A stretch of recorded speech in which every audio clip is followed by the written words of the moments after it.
Assalamualaikum warahmatullahi wabarakatuh.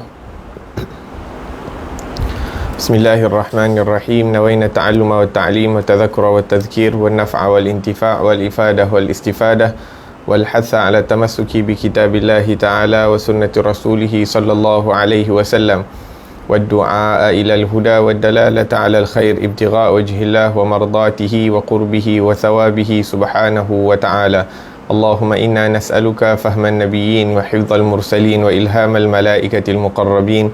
Allahumma aghnina bil ilm wa zaina bil hilm wa akrimna bit taqwa wa jamilna bil afiyah. Allahumma akhrijna min dhulumatil waham wa akrimna bi nuril fahm. Subhanaka la ilma lana illa ma 'allamtana innaka antal alimul hakim. Rabbi shrah li sadri wa yassir li amri wahlul 'uqdatan min lisani yafqahu qawli wa saddid lisani wahdi qalbi bihaqqi sayyidina Muhammadin sallallahu alaihi wasallam. Telah berkata Al-Imam Al-Habib Al-Allamah Zain bin Ibrahim bin Sumaid di dalam kitabnya Tariqah Al-Alawiyah, jalan lurus menuju Allah Subhanahu wa taala, ila an qal, di bawah tajuk dorongan bertanya kepada ulama dan terus menambah ilmu, muka surat 43.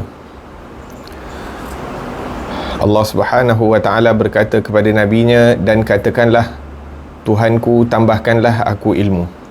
Allah Subhanahu wa ta'ala memerintahkan baginda sallallahu alaihi wasallam untuk meminta tambahan ilmu, kerana ilmu merupakan perangai yang paling mulia dan ciri yang paling tinggi. Tidak ada yang menyukainya kecuali orang-orang yang memiliki reputasi baik, dan tidak ada yang membencinya kecuali orang-orang yang bodoh dan rendah.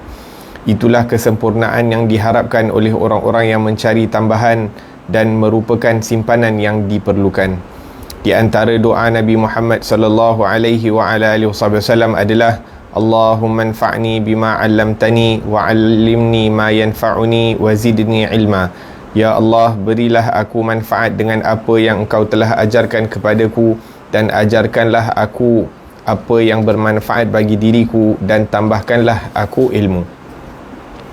Nabi sallallahu alaihi wa ala alihi wasallam juga mengatakan, jika datang kepadaku suatu hari yang pada hari itu aku tidak mendapat tambahan ilmu yang dapat mendekatkan diriku kepada Allah Subhanahu wa taala, bererti tidak ada keberkahan bagiku terbitnya matahari pada hari itu. Maka seorang mukmin yang berakal, cerdas dan memiliki keutamaan, setiap kali bertambah ilmunya, semakin mencari dan semakin haus terhadap ilmu. Di dalam hadis dikatakan, seorang mukmin tidak akan kenyang dari kebaikan yang didengarnya hingga penghujungnya adalah syurga. Dalam hadis lain dikatakan, ada dua orang tamak yang tidak akan kenyang. Orang yang tamak dalam hal ilmu tidak akan kenyang, dan orang yang tamak dalam hal keduniaan juga tidak akan kenyang. Sayyidina Al-Imam Idrus bin Umar Al-Habsyi mengatakan, sesungguhnya para arif billah sentiasa merindukan akan mencari tambahannya. Sekalipun mereka telah mencapai apa yang mereka capai dan telah diberikan apa yang telah diberikan, pandangan mereka menginginkan sesuatu yang tidak akan berakhir dan tidak akan terbatasi selama dunia masih ada. Bahkan perjalanan mereka dan kesungguhan mereka adalah dalam mencari tujuan dan tidak akan berakhir sampai berada di akhirat, iaitu negeri pembalasan. Di dalam Al-Quran dikatakan, katakanlah, kalau sekiranya lautan menjadi tinta untuk menulis kalimat-kalimat Tuhanku, sungguh habislah lautan itu sebelum habis ditulis kalimat-kalimat Tuhanku, meskipun kami datangkan tambahan sebanyak itu pula. Sehingga seorang besar ketika diharapkan kepadanya bahawa fulan mengatakan aku minum, dikatakan kepadanya bahawa fulan mengatakan aku minum sampai hilang dahagaku, ia mengatakan, katakanlah kepadanya, orang selainmu telah minum air laut dan ia haus sampai sekarang. Mulutnya selalu menganga menginginkan dan mencari tambahan. Demikian keterangan dari kitab An-Nahril Mawrud. Di dalam Sahih Al-Bukhari rahimahullah ta'ala disebutkan bahawa Rasulullah sallallahu alaihi wasallam mempersaudarakan antara Abu Darda dan Sayyidina Salman Al-Farisi radhiyallahu anhuma. Al-Imam Nawawi rahimahullah ta'ala mengatakan dalam Tahdzibul Asma', Abu Darda tinggal di Syam, lalu ia menulis surat kepada Salman, amma ba'du, Sesungguhnya Allah Subhanahu wa ta'ala telah memberikan rezeki kepadaku berupa harta dan anak, dan aku tinggal di bumi yang suci. Maka Salman pun membalas suratnya, kesejahteraan atasmu, amma ba'du. Sesungguhnya engkau telah menulis surat kepadaku bahawa Allah Subhanahu wa ta'ala telah memberimu rezeki harta dan anak. Ketahuilah bahawa kebaikan itu bukanlah dengan banyaknya harta dan anak, melainkan bila engkau banyak berbuat bijak dan ilmumu bermanfaat untuk dirimu. Engkau juga menulis bahawa engkau berada di bumi yang suci, padahal bumi tidak mensucikan seseorang pun. Sesungguhnya yang mensucikan seseorang adalah amalnya. Salman benar, kerana sesungguhnya ilmu itu warisan Nabi SAW yang diwarisi oleh para wali, ulama dan orang-orang yang baik. Sedangkan harta sesuatu yang akan pergi dan hilang, bayangan yang akan lenyap. Orang-orang yang memiliki harga diri dan kehormatan tidak akan bangga dengannya. Dalam hadis disebutkan bahawa dunia itu diberikan oleh Allah Subhanahu wa ta'ala kepada orang yang dia sukai dan yang tidak dia sukai. Sedangkan ilmu hanya diberikan kepada orang-orang baik yang disukainya. Di dalam Al-Quran Allah disebutkan, sesungguhnya pada yang demikian itu terdapat pelajaran yang besar bagi orang-orang yang mempunyai penglihatan. Alhamdulillah, wassalatu wassalamu ala Sayyidina Rasulillah wa ala alihi wa ashabihi wa man walah, amma ba'd. Di dalam bab dorongan bertanya kepada ulama dan terus menambah ilmu, Al-Imam Al-Habib Zain bin Ibrahim bin Smith membawa daripada ayat-ayat Al-Quran dan hadis-hadis Nabi SAW tentang kepentingan bertanya kepada para ulama dan sentiasa menambahkan akan ilmu. Dan pada pengajian yang lalu kita telah sebutkan bahawa betapa para ulama sangat menyukai daripada persoalan pertanyaan dengan niat untuk menambahkan ilmu, dan bagaimana dikatakan bahawa Sayyidina Abdullah bin Abbas radhiyallahu anhu mendapat ilmu yang luar biasa dengan diberikan akal fikiran yang tajam dan lidah yang suka bertanya. Naam, dan Nabi SAW menyebutkan bahawa pertanyaan itu akan memberikan manfaat kepada 4 golongan. Orang yang bertanya, orang yang ditanya iaitu para ulama, kemudian orang yang mendengar daripada pertanyaan dan jawapan, dan orang-orang yang mencintai mereka. La ilaha illallah. Naam. Dan kemudian Al-Habib Zain bin Ibrahim bin Smith menyebutkan tentang sedikit sebanyak ciri-ciri orang-orang alim, bahawa antara tanda-tanda orang yang mempunyai ilmu yang bermanfaat kepada Allah Subhanahu wa ta'ala adalah orang-orang yang mempunyai sifat khasyah, sifat takut kepada Allah Subhanahu wa ta'ala. Dan seseorang yang ingin menimba ilmu perlulah mencari daripada para ulama yang mempunyai sifat taqwa, yang mempunyai sifat al-khasyah terhadap Allah Subhanahu wa ta'ala. Dan moga-moga Allah Subhanahu wa ta'ala kurniakan kepada kita ilmu yang bermanfaat, dan dikurniakan kepada kita juga beramal dengan ilmu tersebut yang akan membuahkan, yang akan menghasilkan sifat takut kepada Allah Subhanahu wa ta'ala. Amin, Allahumma amin. Allah Subhanahu wa ta'ala memerintahkan kepada Nabi Muhammad SAW, yang mana Nabi Muhammad merupakan orang yang paling berilmu, orang yang paling berakal, orang yang paling luas pemikirannya, orang yang diberikan ilmu yang paling banyak daripada kalangan makhluk Allah Subhanahu wa ta'ala. Walaupun telah diberikan segala perkara tersebut, masih lagi diperintahkan oleh Allah Subhanahu wa ta'ala agar supaya berdoa, minta ditambahkan ilmu setiap hari. Wa qur rabbi zidni ilma, ya Allah tambahkanlah ilmuku. Kalau Nabi Muhammad SAW diperintahkan untuk ditambahkan ilmu, apatah lagi kita yang pada hakikatnya memang kekurangan dalam pelbagai cabangan ilmu agama.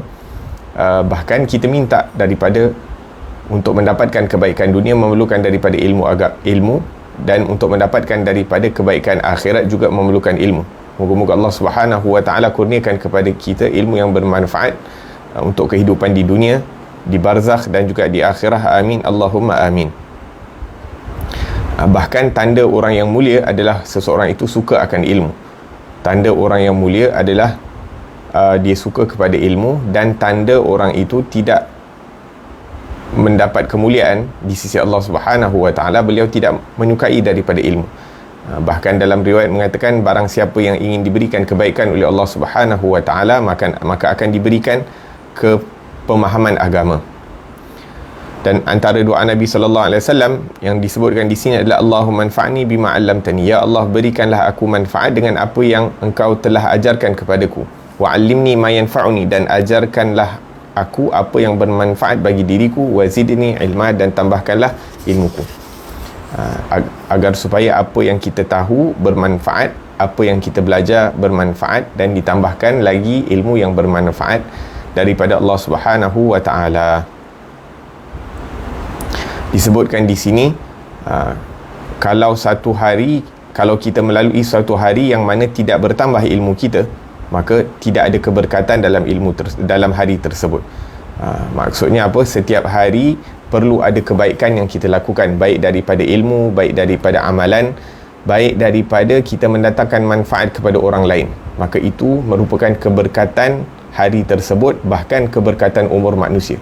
Yakni manusia ini keberkatan umurnya adalah apabila dia dapat mengalirkan kebaikan buat diri dia dan orang-orang yang berada di sekeliling dia. Maka di situ terdapat keberkatan ilmu dan mendapat menggembirakan Allah Subhanahu wa taala.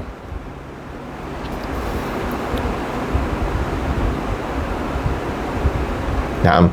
Disebutkan di sini seorang mukmin tidak akan kenyang dari kebaikan yang didengarnya sehingga penghujungnya adalah syurga. Maksudnya dia akan mencari kebaikan sehinggalah dia sampai ke keridhaannya Allah Subhanahu wa taala dan syurganya Allah Subhanahu wa taala.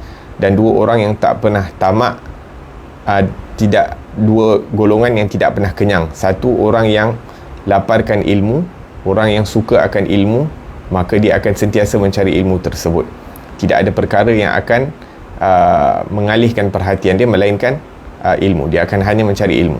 Begitu juga orang yang mencari dunia, waliyadzubillahi tabaraka wa ta'ala, maka dia hanya akan mengejar dunia itu sehinggalah kata Nabi sallallahu alaihi wasallam, ma mala ibnu adam batnu ibnu adam illa turab. Tidak ada yang dapat memenuhi daripada kehendak, keinginan, hawa nafsu anak Adam kecuali tanah, iaitu sehinggalah dia dimasukkan ke dalam liang lahat. La ilaha illallah.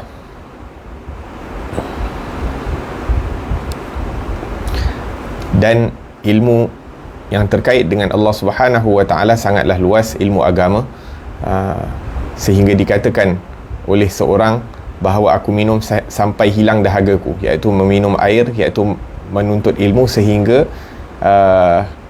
kenyang, sehingga hilang dahaga dia.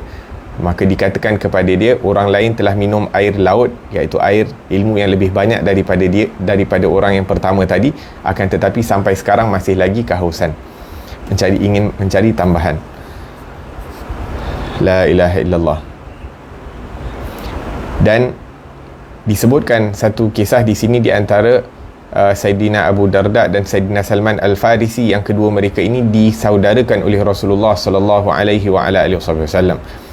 Dan apabila Sayyidina Abu Darda mengatakan bahawa beliau diberikan akan kebaikan, rezeki dan anak-anak,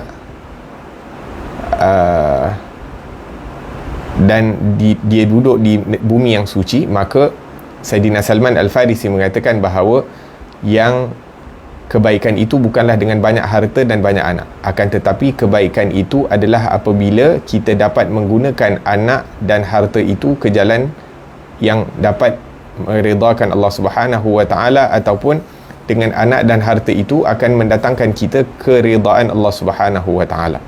Infakkan, dapatkan rezeki yang halal dan infak di tempat yang betul, mendidik anak agar supaya anak itu menjadi asbab kita dapat keridhaan Allah Subhanahu wa taala.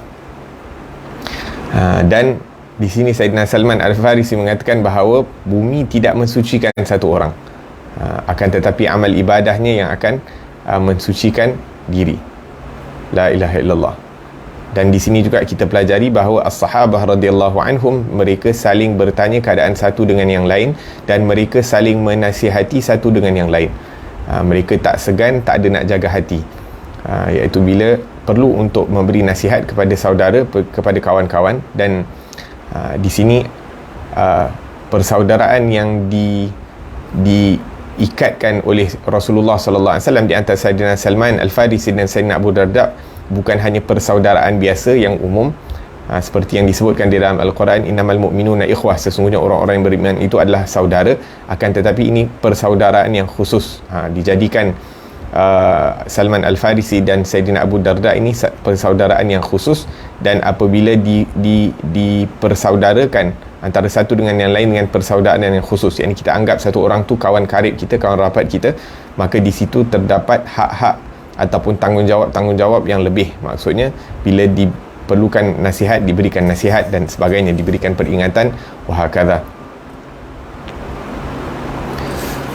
Naam, dan pada muka surat yang seterusnya dalam catatan akhir di sini disebutkan bahawa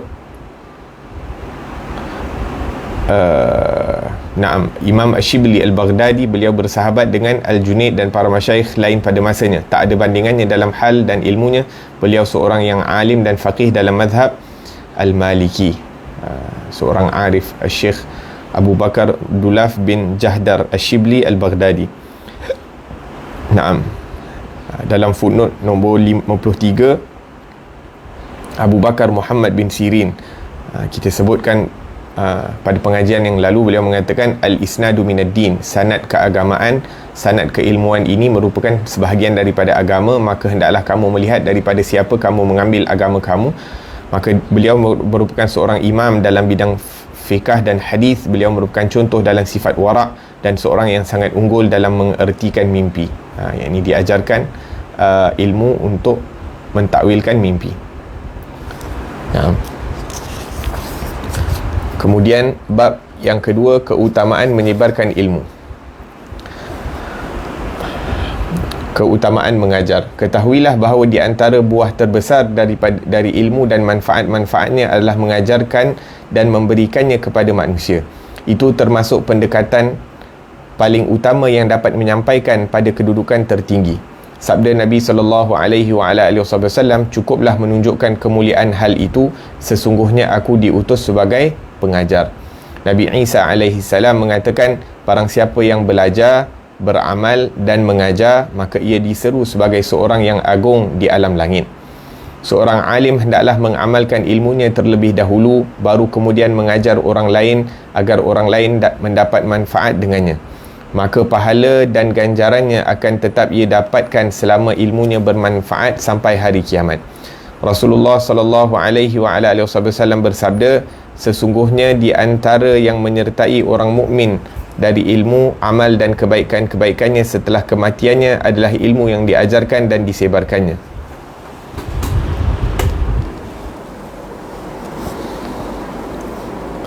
Nabi SAW juga bersabda, apabila seorang anak Adam mati, terputuslah amalnya kecuali dari 3 perkara: sedekah jariah, ilmu yang bermanfaat, atau anak saleh yang mendoakannya. Sebahagian muhakkik mengatakan, apabila engkau perhatikan hadis tersebut, nescaya engkau mendapati bahawa makna ketiganya terdapat pada seorang pengajar. Mengenai sedekahnya, maka yang dibacakan dan manfaat yang diberikannya. Tidakkah engkau perhatikan ucapan Nabi SAW mengenai orang yang salat sendiri? Siapakah yang mahu bersedekah kepada orang ini? Iaitu dengan melakukan salat bersamanya agar orang ini mendapat keutamaan berjemaah.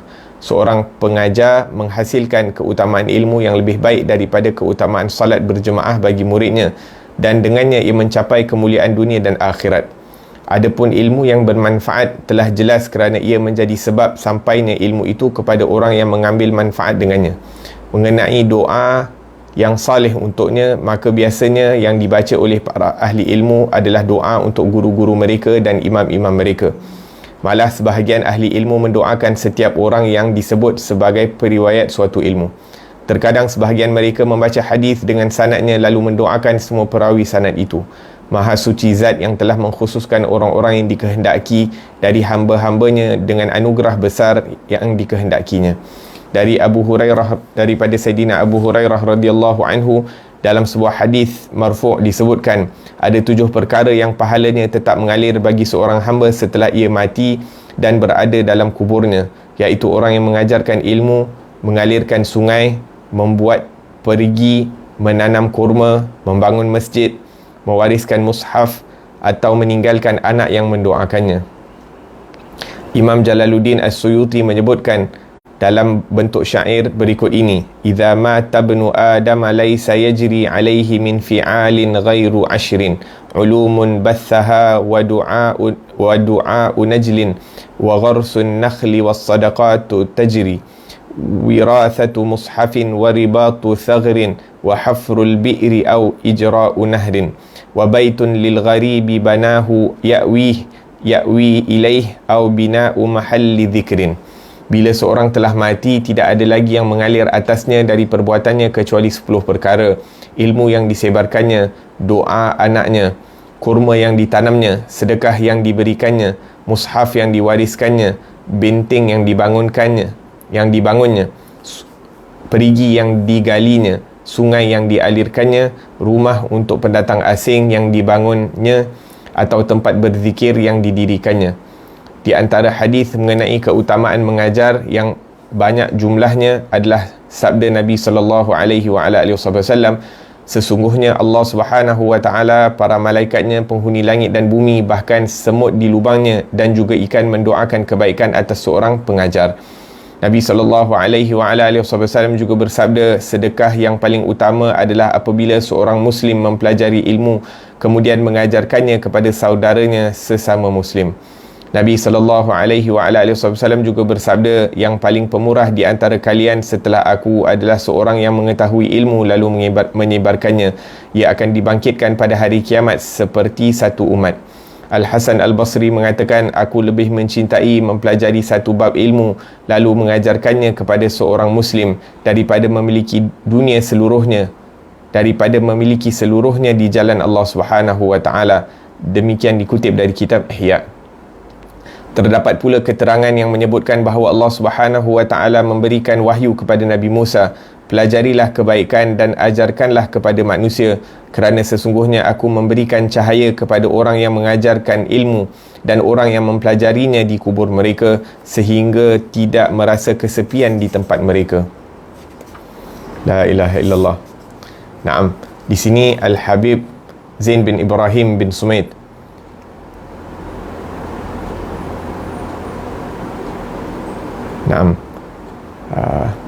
ada yang menyampaikan pesan ataupun mohon doa daripada kita semua. Doakan saya berada di Madinah sekarang dan akan berangkat ke Mekah untuk umrah. Moga-moga ziarahnya kepada baginda Rasulullah sallallahu alaihi wasallam dikabulkan, dan moga-moga kita semua juga hadir dalam hati puan, dalam erti kata yakni dihadirkan kami semua ini sewaktu berziarah kepada Rasulullah sallallahu alaihi wasallam, dan dimudahkan segala urusan, khususnya menunaikan umrah dan mendapat umrah yang mabrurah ataupun makbulah, dan kembali dalam keadaan selamat dan membawa segala kebaikan di dunia dan akhirah, untuk diri, untuk ahli keluarga, untuk anak-anak, untuk zuriat, dan juga untuk rakan-rakan dan sahabat-sahabat di Malaysia, insya-Allah fi khairin lutfin wa afiyah. Al-Habib Zain bin Ibrahim bin Sumaid menyebutkan di sini bahawa antara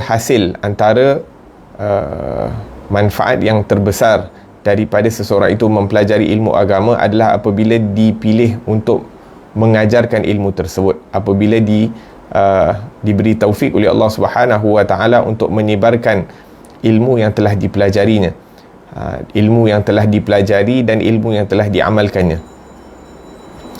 Bahkan ianya merupakan perkara yang mendekatkan seseorang itu kepada Allah Subhanahu wa taala dan kepada Rasul sallallahu alaihi wasallam, dan dengannya meraih daripada tingkat yang tertinggi di sisi Allah Subhanahu wa taala ataupun kedudukan yang tinggi di sisi Allah Subhanahu wa taala.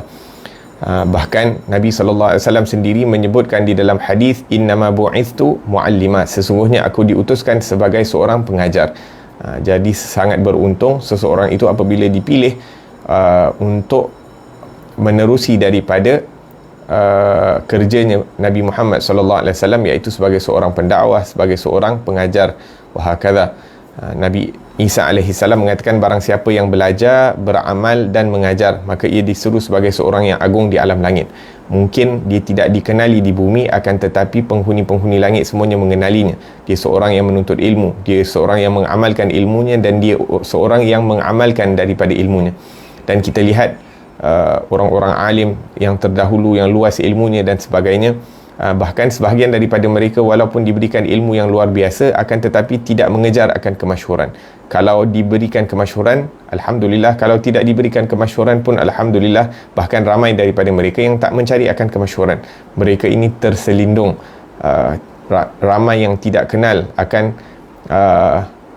orang-orang yang telah diberikan ilmu yang luas oleh Allah Subhanahu wa taala, akan tetapi mereka tersembunyi. Mereka tidak suka untuk menzahirkan diri mereka dan sebagainya. Moga-moga Allah Subhanahu wa taala rapatkan kita bersama orang-orang dan izinkan kita untuk duduk bersama orang-orang yang telah diberikan ilmu yang luar biasa daripada Allah Subhanahu wa taala, dan hanya menyibukkan dirinya untuk menambahkan ilmu dan memperbaiki daripada amal ibadah mereka kepada Allah Subhanahu wa taala, dan mengajarkannya kepada orang-orang yang dekat kepada mereka. Amin Allahumma amin.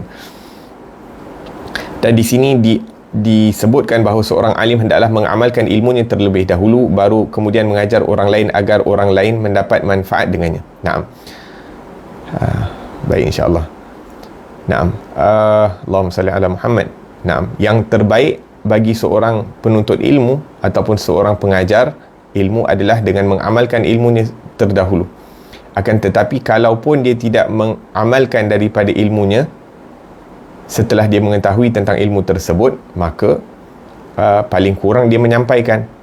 Maksudnya dia mempelajari ilmu, kemudian dia mengamalkan, kemudian dia menyebarkan. Tapi kalaupun dia tidak mengamalkan daripada ilmunya, paling kurang dia dapat dua. Dia mempelajari dan kemudian dia menyebarkan ilmu tersebut. Jangan sampai dia tertipu, jangan sampai dia ditipu oleh syaitan dengan mengatakan, oh, kau tak amalkan lagi ilmu kamu, macam mana nak sampaikan. Jangan sampaikan ilmu yang kau tidak amalkan lagi. Jadi daripada situ dia rugi. Dia hanya dapat satu, dia hanya dapat kemuliaan menuntut ilmu. Dia tidak mengamalkan, tidak menyebarkan. Tapi memang yang terbaik adalah dia mempelajari ilmu, kemudian dia mengamalkan, kemudian barulah dia sebarkan, kerana manfaat menyebarkan ilmu setelah mengamalkan daripada ilmu tersebut lebih besar, kesannya lebih mendalam kepada orang-orang yang mendengar daripada penyampaian daripada seorang alim yang mengamalkan daripada ilmu mereka. Bahkan sebahagian ulama di zaman dahulu, mereka akan cuba untuk mengamalkan dahulu ilmu tersebut baru mereka sampaikan. Maksudnya selagi mana mereka belum sempat untuk mengamalkan, mereka tidak akan amalkan, tidak akan sampaikan. Disebutkan satu orang alim, dia diajak ceramah untuk menyampaikan ceramah tentang memerdekakan hamba. Jadi dia minta tarikh ceramah itu dilewatkan. Kenapa tarikh ceramah itu diminta dilewatkan? Sebab apa? Sebab pada waktu itu dia belum memiliki duit untuk membeli hamba dan untuk memerdekakan hamba. Jadi sebab dia nak bagi ceramah tentang fadilat memerdekakan seorang hamba, maka dia kata, aku tak nak bagi ceramah selagi mana aku tak merdekakan seorang hamba. Dan nak merdekakan hamba kena ada hamba. Jadi pada waktu itu dia tak ada hamba. Dan tak ada hamba sebab tak ada duit. Jadi dikumpul dulu duit, dah ada duit dia beli hamba, lepas tu baru dia merdekakan hamba dia, kemudian barulah dia sampaikan ceramah tentang fadilah memerdekakan seorang hamba.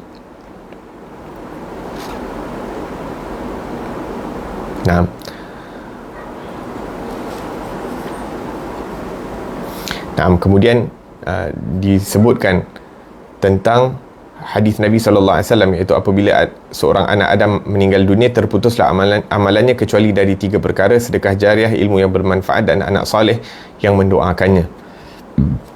Dan apabila kita perhatikan hadis tersebut, bahawa ketiga-tiga makna ini terdapat kepada seorang pengajar.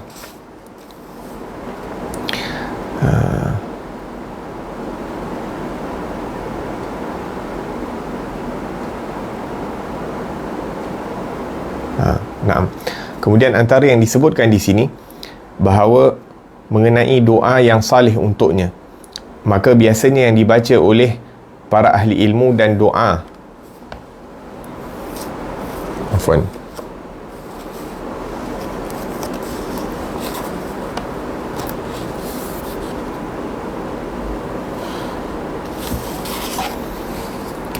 Maka biasanya yang dibaca oleh para ahli ilmu adalah doa untuk guru-guru mereka dan imam-imam mereka. Malah sebahagian ahli ilmu mendoakan setiap orang yang disebut sebagai periwayat suatu ilmu. Nah, ini merupakan satu kebiasaan orang-orang alim.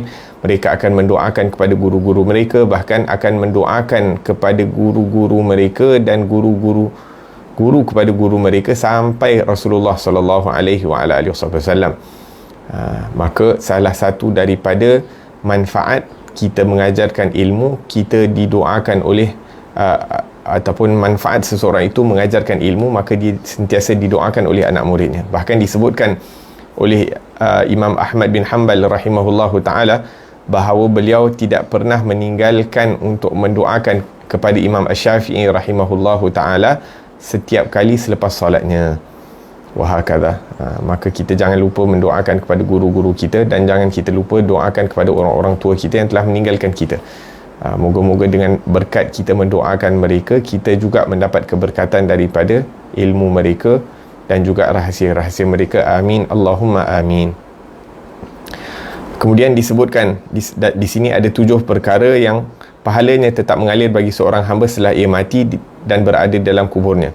Mengajarkan ilmu. Bila kita mengajarkan ilmu yang bermanfaat, maka selagi mana orang itu mengamalkan daripada ilmu tersebut, apatah lagi kalau dia mengajarkan pula ilmu tersebut kepada orang lain, maka dah jadi macam network marketing. Maksudnya pahalanya berterusan dan membesar. Mengajarkan ilmu, mengalirkan sungai. Kalau mungkin kita ada rezeki untuk buat sungai ataupun buat perigi, maka kita lakukan, kerana setiap orang yang mendapat manfaat daripada air yang kita buat tu, kita akan mendapat pahala selagi mana perigi itu mengeluarkan air. Menanam kurma. Kurma banyak mendatangkan manfaat. Disebutkan dalam hadis kurma ni ada banyak manfaatnya buat orang-orang beriman. Maka menanam kurma itu mendatangkan pahala yang besar yang berterusan. Membangunkan masjid, hadza wadih. Disebutkan dalam riwayat bahawa barang siapa yang membina masjid walaupun seperti sangka burung, iaitu sebesar rumah burung, pun akan digandakan dengan pahala yang besar oleh Allah Subhanahu wa taala. Orang yang mewakafkan mushaf, meletakkan mushaf dekat masjid dan sebagainya, setiap kali orang baca, pahala dia dapat. Atau meninggalkan anak yang mendoakannya. Ini yang paling hebatlah.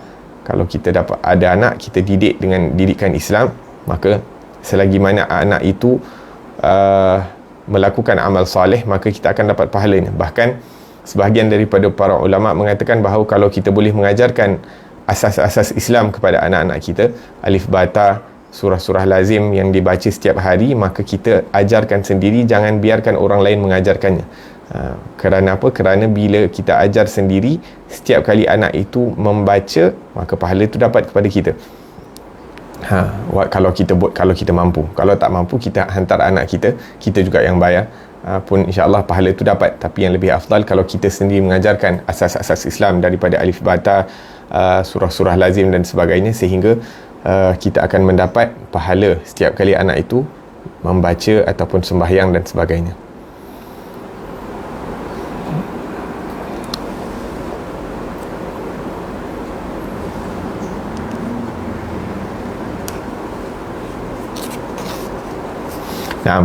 Kemudian Al-Habib Zain bin Ibrahim bin Smith meneruskan dengan mengatakan prioritas dalam mengajar adalah untuk isteri, anak dan semacamnya.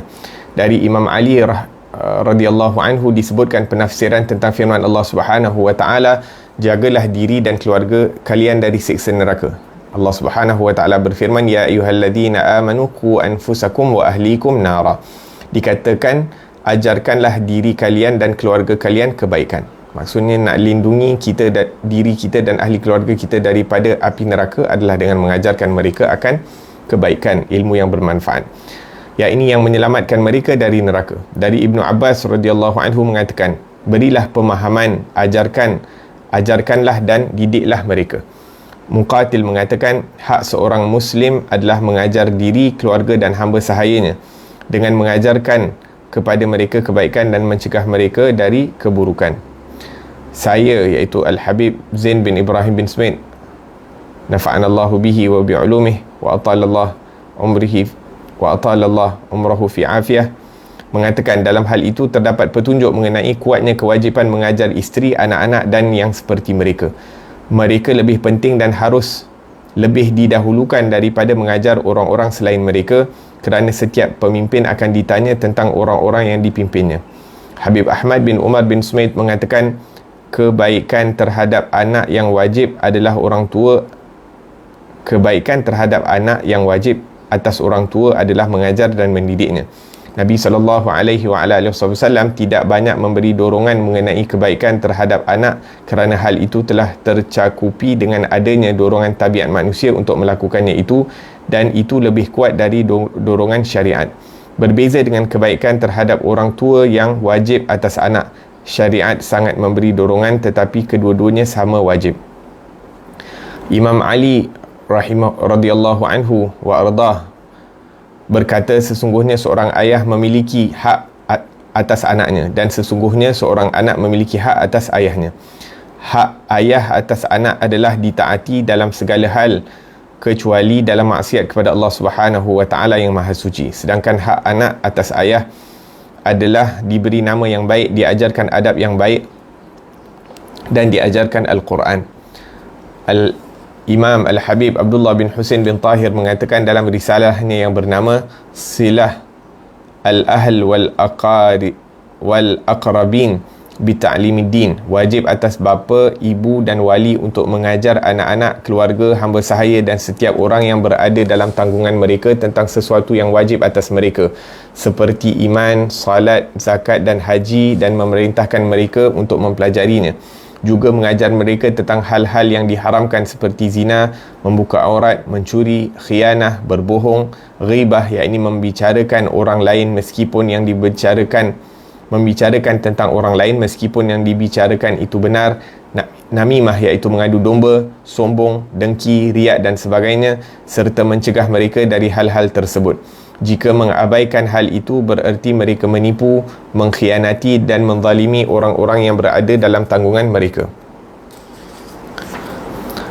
Imam Ghazali rahimahullahu ta'ala mengatakan di dalam Ihya, dikatakan bahawa yang pertama terkait dengan seseorang pada hari kiamat adalah isteri dan anaknya.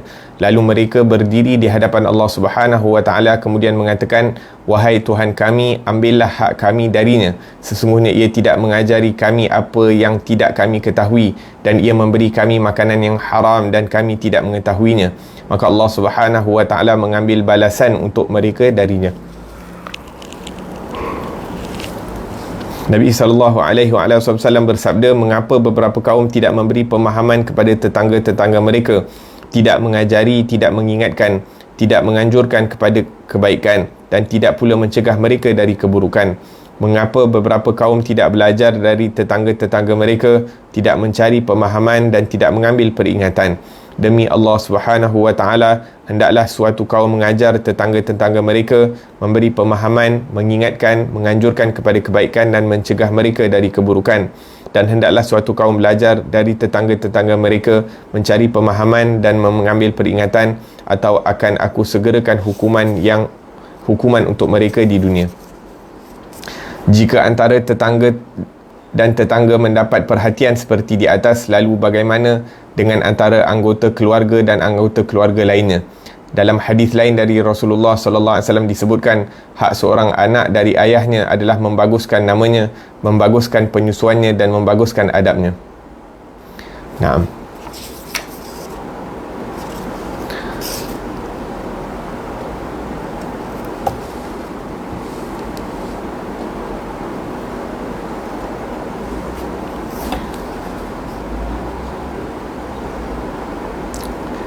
Memberikan perhatian, memberikan keutamaan kepada isteri, anak dan orang-orang yang di bawah tanggungan kita. Dalam Al-Quran Allah Subhanahu wa ta'ala, perintah yang pertama yang diberikan kepada Rasulullah sallallahu alaihi wasallam untuk berdakwah, wa anzir ashiratakal aqrabin, dan berilah peringatan kepada ahli keluarga kamu yang terdekat.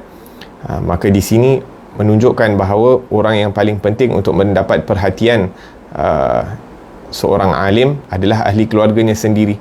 Seorang pendakwah adalah ahli keluarganya sendiri daripada isteri dan anak-anaknya dan orang-orang yang berada di bawah tanggungannya. Bahkan Nabi SAW, antara perkara yang diberikan peringatan sebelum baginda meninggal dunia adalah as-salah wa ma malakat aymanukum. Wahai hamba Allah, berilah perhatian, ambillah perhatian terhadap salah, jagalah salah dan mereka-mereka yang berada di bawah tanggungan kita.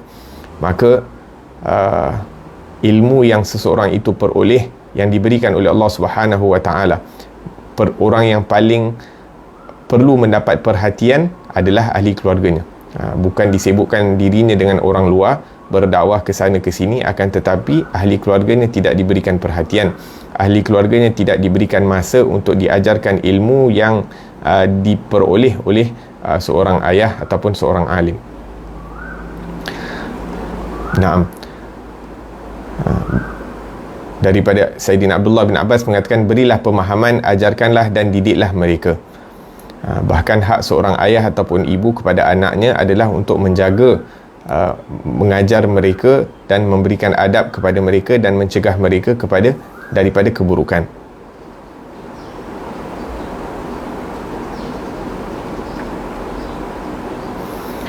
Ajib. Kemudian disebutkan di sini bahawa kebaikan terhadap anak yang wajib atas orang tua adalah mengajar dan mendidiknya. Nabi SAW tidak banyak memberi dorongan mengenai kebaikan terhadap anak kerana hal itu telah tercakupi dengan adanya dorongan tabiat manusia untuk melakukannya. Subhanallah. Zaman patutnya seorang ibu dan ayah telah by default suka untuk mendidik anak, sebab seorang ibu dan ayah sepatutnya menginginkan kebaikan untuk anak-anak mereka. Akan tetapi kita berada di zaman, subhanallah, semua orang sibuk dengan hal masing-masing. Semua orang seakan-akan mementingkan diri masing-masing sehingga tidak diberikan perhatian kepada orang lain. Hanya yang diberikan perhatian adalah kepada dirinya sendiri, sibuk dengan dirinya, sibuk dengan gadgetsnya, sibuk dengan media sosialnya, sibuk dengan itu dan ini, sehingga tidak diberikan perhatian terkadang hatta untuk dirinya sendiri, apatah lagi kepada ahli keluarga, pasangan ataupun anak-anak. Maka subhanallah, walaupun sepatutnya seorang ibu dan ayah perkara yang diberikan perhatian adalah tentang pendidikan dan tarbiyah ataupun didikan anak-anak, kerana hal itu sepatutnya berada dalam tabiat manusia. Akan tetapi manusia punya tabiat dah berubah. Tabiat manusia itu berubah sehingga tidak diberikan perhatian kepada ahli keluarganya ataupun anak-anaknya. Adapun perhatian anak-anak terhadap ibu bapa, maka digalakkan dalam syariat, kerana anak-anak kebiasaannya dia akan sibuk terhadap orang-orang yang berada di bawah tanggungan mereka, iaitu anak-anak bila dia dah besar, yang diberikan perhatian adalah kepada tanggungan mereka. Tapi syariat menganjurkan agar supaya diberikan juga perhatian kepada ibu dan ayah. La ilaha illallah. Walaupun kedua-dua hak itu adalah wajib, hak anak kepada ayah ataupun hak anak kepada ibu bapa adalah wajib, hak ibu bapa kepada anak-anak juga adalah wajib. Maka disebutkan di sini daripada Sayyidina Ali bin Abi Talib bahawa hak ayah atas anak adalah ditaati. Maksudnya anak kena mentaati ayah dalam segala perkara, kecuali apabila diperintahkan untuk bermaksiat kepada Allah Subhanahu wa taala, pada waktu itu tidak perlu ditaati. Adapun hak anak atas ayah, iaitu ayah punya hak, ayah kena berikan kepada anak tersebut nama yang baik, diajarkan adab yang baik dan diajarkan perkara-perkara yang baik daripada kecintaan kepada Rasulullah sallallahu alaihi wasallam, kecintaan kepada ahli keluarganya Rasulullah sallallahu alaihi wasallam, kecintaan kepada Al-Quran. Kemudian disebutkan secara terperinci di sini, wajib ke atas ayah, ibu dan wali mengajar anak-anak hamba sahaya, setiap orang yang berada dalam tanggungan mereka, sesuatu yang wajib ke atas mereka daripada hal-hal keimanan, daripada hal rukun-rukun Islam seperti solat, zakat, haji, dan memerintahkan mereka untuk mempelajarinya dan mengajar mereka tentang hal-hal yang diharamkan oleh Allah Subhanahu wa taala seperti berzina, membuka aurat, mencuri, khianah, berbohong, ghibah, namimah, sombong, dengki, riak dan sebagainya, dan mencegah mereka dari hal-hal tersebut. Jika seorang ibu ataupun ayah ataupun wali mengabaikan hal tersebut, berarti mereka telah mengkhianati amanah ataupun hak yang telah diberikan Allah Subhanahu wa taala kepada mereka. Waliyadzubillah. Dan perkara yang pertama yang akan menarik seseorang itu daripada memasuki syurga Allah Subhanahu wa taala pada hari kiamat adalah ahli keluarganya, kalau dia tidak memberikan perhatian kepada mereka. Kalau mereka tak beri perhatian kepada anak-anak dan ahli keluarga, maka ahli keluarga dan anak-anak itu yang akan menahan mereka daripada masuk syurga.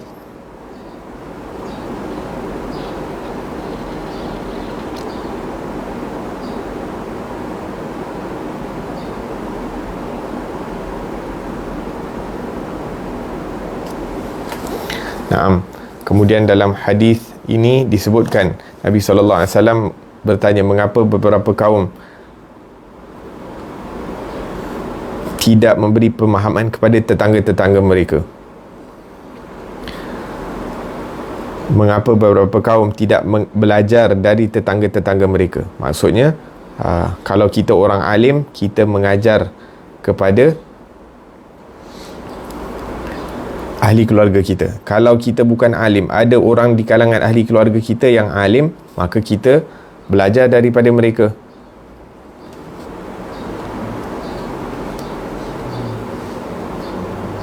Naam. La ilaha illallah. Dan kalau keluarga yang kecil itu telah mendapat manfaat daripada satu yang lain, kemudian dibesarkan manfaat tersebut.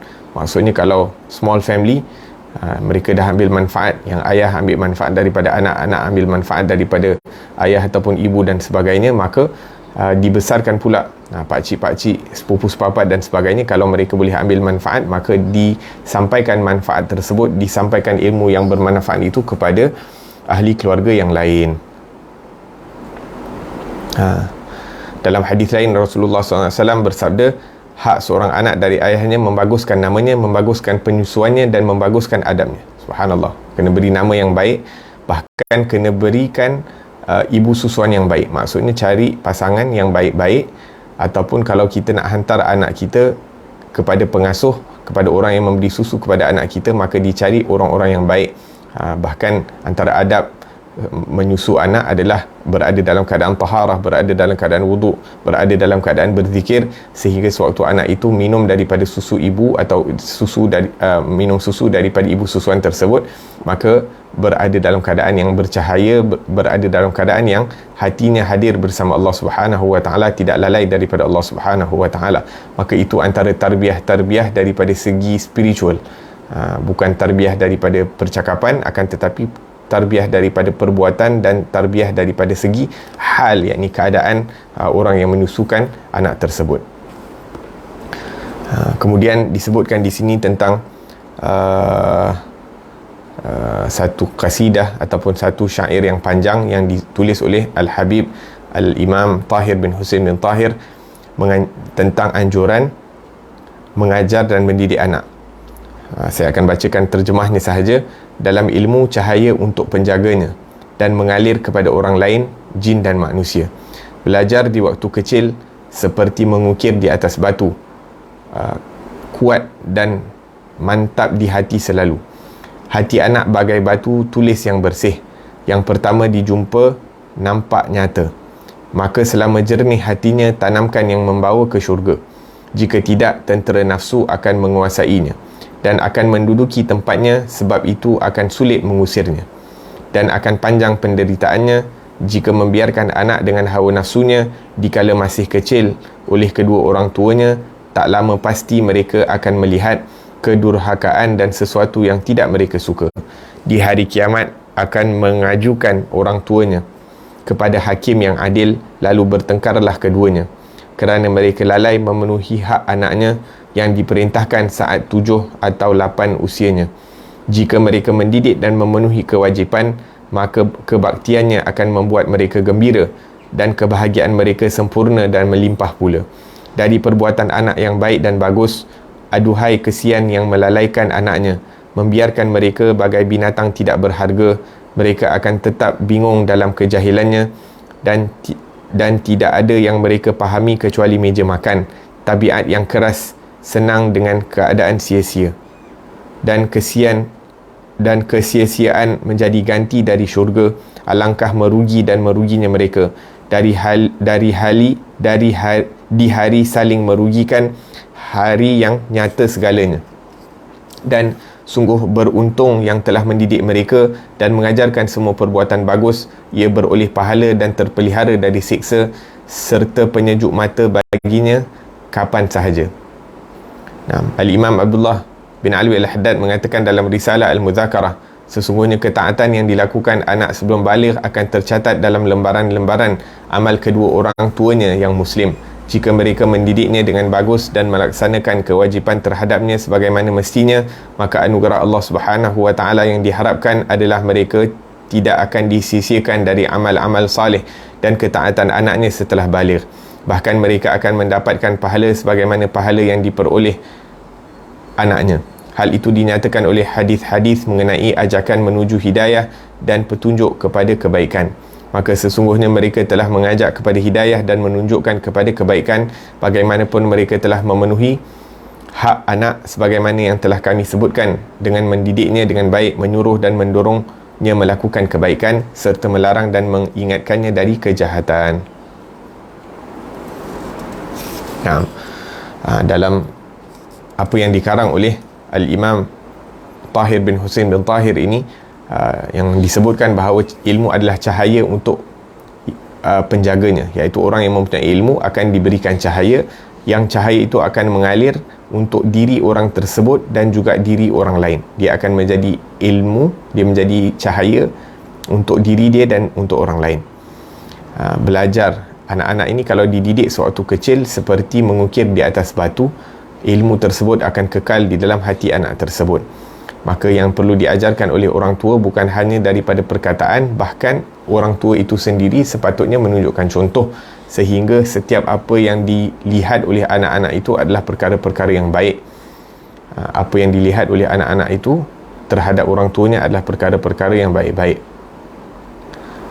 Maka selama jernih hatinya, tanamkan yang membawa kepada syurga. Selagi anak itu, kita jaga kebersihan hati anak tersebut, dan sebanyak mungkin kita boleh tanam kebaikan, instil sifat-sifat yang mulia dalam diri anak tersebut, maka kita tanam, ajarkan yang baik-baik sebanyak mungkin.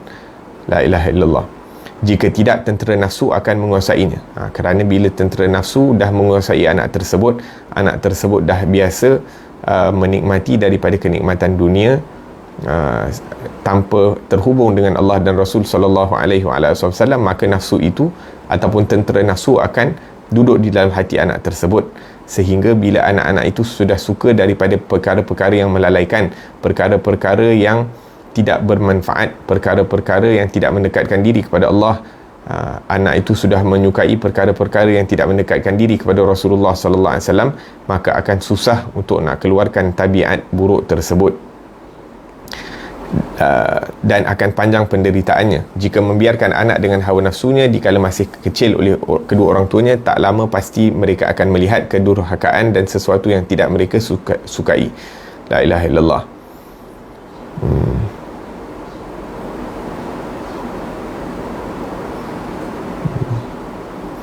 Walhasil, apa yang kita belajarkan dekat fasal ini yang sangat penting untuk mengajarkan kepada ahli keluarga akan ilmu dan keberuntungan yang akan kita raih di dunia ini lagi. Kita akan mendapat kebaikan di dunia ini lagi dengan kita mendidik ahli keluarga dengan perkara-perkara yang baik, dan apatah lagi di akhirat nanti kita akan mendapat balasan yang besar di sisi Allah Subhanahu wa taala.